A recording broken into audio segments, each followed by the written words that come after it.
സുഗമോദേവി സീരിയലിന്റെ ഇന്നത്തെ എപ്പിസോഡ് റിവ്യൂയിലേക്ക് എല്ലാവർക്കും സ്വാഗതം. അങ്ങനെ ഗിരീഷും രജനിയും നന്ദനയും ദേവികയും കാണാനായിട്ട് എത്തുന്നു. എന്നിട്ട് ഋഷിയെ കുറിച്ച് പറയുകയാണ്. ഋഷി മരിക്കാതെ എങ്ങനെയാടാ നീ അവന്റെ പ്രേതത്തെ കാണുന്നതെന്നൊക്കെ നന്ദനോട് ചോദിക്കുമ്പോൾ തന്നെ അവന്റെ മുഖത്തെ ആ ഭാവം ഗിരീഷും രജനിയും ശ്രദ്ധിക്കുന്നുണ്ട്. പിന്നീട് രജനിയാണെങ്കിൽ ദേവികയോട് പറയുകയാണ്, നീ ഇപ്പൊ ചെറുപ്പമാണ്, വെറുതെ രാഷ്ട്രീയത്തിലേക്ക് ചെന്ന് തലയിടാൻ നോക്കാതെ എത്രയും പെട്ടെന്ന് അതൊക്കെ രാജിവെച്ച് നല്ലൊരു കുടുംബജീവിതം മുന്നോട്ട് കൊണ്ടുപോകാൻ നോക്ക്. കുഞ്ഞുങ്ങളൊക്കെ ആയിട്ട് സന്തോഷത്തോടെ ജീവിക്കുന്നത് കാണാനാണ് ഞങ്ങൾക്കും ആഗ്രഹം എന്നൊക്കെ രജനി പറയുന്നു. എന്തായാലും ദേവികയാണെങ്കിൽ നന്ദന്റെ ആ ഒരു കള്ളക്കളി പിടിക്കുന്നുണ്ട്. ഇസബെല്ല വിളിച്ചു, നന്ദൻ പോവാൻ റെഡി ആയിക്കൊണ്ടിരിക്കുകയാണ്. പക്ഷെ നന്ദനാണെങ്കിൽ ദേവികയോട് പറഞ്ഞിരിക്കുന്നത് കെവിൻ വിളിച്ചു എന്നാണ്. അത് ദേവികയ്ക്ക് അങ്ങോട്ട് അംഗീകരിക്കാനായിട്ട് കഴിയുന്നില്ല.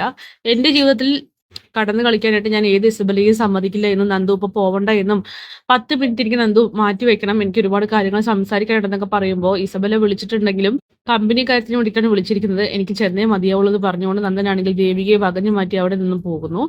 ദേവികങ്ങൾ അത് സഹിക്കാനായിട്ട് കഴിയുന്നില്ല. തന്റെ വിഷമങ്ങളൊക്കെ തന്നെ ആരോട് ചെന്ന് പറയുമെന്ന് പോലും അവൾക്ക് അറിയുന്നില്ല. ഇസബെല്ല തങ്ങളുടെ ജീവിതത്തിൽ വലിയൊരു വിലങ്ങുതടിയായിട്ട് വരുമെന്നുള്ള കാര്യം ദേവിക്ക് ഉറപ്പുണ്ട്.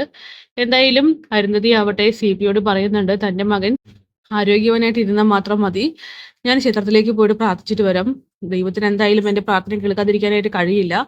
CP പറയുന്നുണ്ട്, എന്തോ ഒരു നല്ല വാർത്ത നമ്മളെ തേടി എത്തുന്നുണ്ട് മാഡം, മാഡം പേടിക്കാതിരിക്കുന്നു. അങ്ങനെ അരുന്ധതിയാണെങ്കിൽ മനസ്സൊരുക്കി പ്രാർത്ഥിക്കുകയാണ് തന്റെ മകൻ തിരിച്ചു വരണമെന്ന്.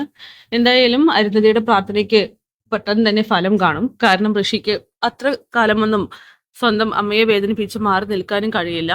അങ്ങനെ ഋഷിയുടെ കളത്തരങ്ങൾ അരുന്ധതി അറിയുകയാണെങ്കിൽ ഉറപ്പായിട്ടും ശിക്ഷിക്കുക തന്നെ ചെയ്യും.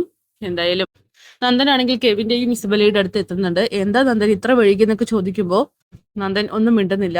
ദേവികയുടെ ചോദ്യചെയ്യലും ഉണ്ടാകും അല്ലേ, ഇന്നലെ രാത്രി നന്ദനുമായിട്ട് ഞാൻ അങ്ങോട്ട് വന്നപ്പോൾ എന്നെ അവൾ ഒരുപാട് അപമാനിച്ചു, അതൊക്കെ ഞാൻ മനസ്സിൽ വെക്കുന്നില്ല. കാരണം ഏത് ഭാര്യയായാലും അങ്ങനെയൊക്കെ തന്നെ അല്ലേ പ്രതികരിക്കുള്ളൂ. ഇസബല്ല, താൻ ഫോൺ എടുത്ത കാര്യം അവൾക്ക് ഇഷ്ടപ്പെട്ടിട്ടില്ല, എന്റെ ഫോൺ അറ്റൻഡ് ചെയ്യേണ്ടതെന്ന് ഞാൻ പറഞ്ഞതല്ലേ എന്ന് ചോദിക്കുമ്പോൾ അത് പിന്നെ ഞാൻ അങ്ങനെയൊന്നും ഉദ്ദേശിച്ച് അറ്റൻഡ് ചെയ്തതല്ല.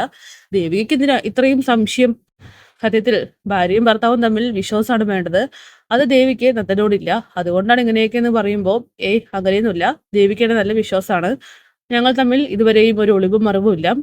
പക്ഷേ അങ്ങനെയൊക്കെ സംഭവിക്കുമ്പോൾ എന്തോ അവൾക്കൊരു പേടിയും ദേഷ്യമൊക്കെ, അല്ലാതെ മറ്റൊന്നുമില്ലെന്ന് പറയുകയാണ്. പിന്നെ സത്യങ്ങളൊന്നും ദേവിക്ക് അറിയില്ലല്ലോ, അതുകൊണ്ടാണ് അവൾ ഇങ്ങനെ പെരുമാറിക്കൊണ്ടിരിക്കുന്നത്.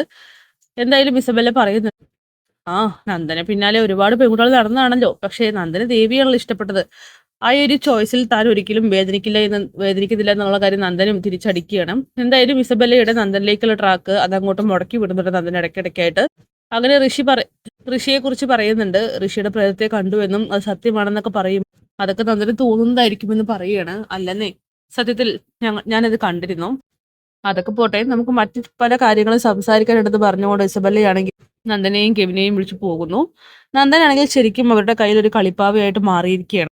അങ്ങനെ രാധികയും മാധവനും ചേർന്ന് ചന്ദ്രത്തെ വീട്ടിലേക്ക് ദേവിയെ കാണാനായിട്ട് എത്തുന്നുണ്ട്. അവരെ കാണുമ്പോൾ തന്നെ ദേവികയാണെങ്കിൽ സകല നിയന്ത്രണവും വിട്ട് പൊട്ടിക്കരയുന്നു. മോൾക്ക് എന്ത് പറ്റിയെന്ന് ചോദിക്കുമ്പോൾ പ്രഭയാണെങ്കിൽ ദേവി കരയാതിരിക്കുന്നൊക്കെ പറയുന്നുണ്ട്. സിദ്ധാർത്ഥനും അങ്ങോട്ട് വരുന്നുണ്ട്. അഴിമതി ചെയ്തതല്ലേ, അതിന്റെ കുറ്റബോധം കാണാതിരിക്കില്ല. എന്തായാലും ദേവിക ചെയ്ത പ്രവൃത്തിയെ ന്യായീകരിക്കാനായിട്ട് കഴിയില്ല എന്ന് പറഞ്ഞുകൊണ്ട് അയാളാണെങ്കിൽ കുത്തി തോൽപ്പിക്കുക വീണ്ടും വീണ്ടും. ദേവിക്കാണെങ്കിൽ ഒരു അക്ഷരം മിണ്ടാനായിട്ട് കഴിയുന്നില്ല.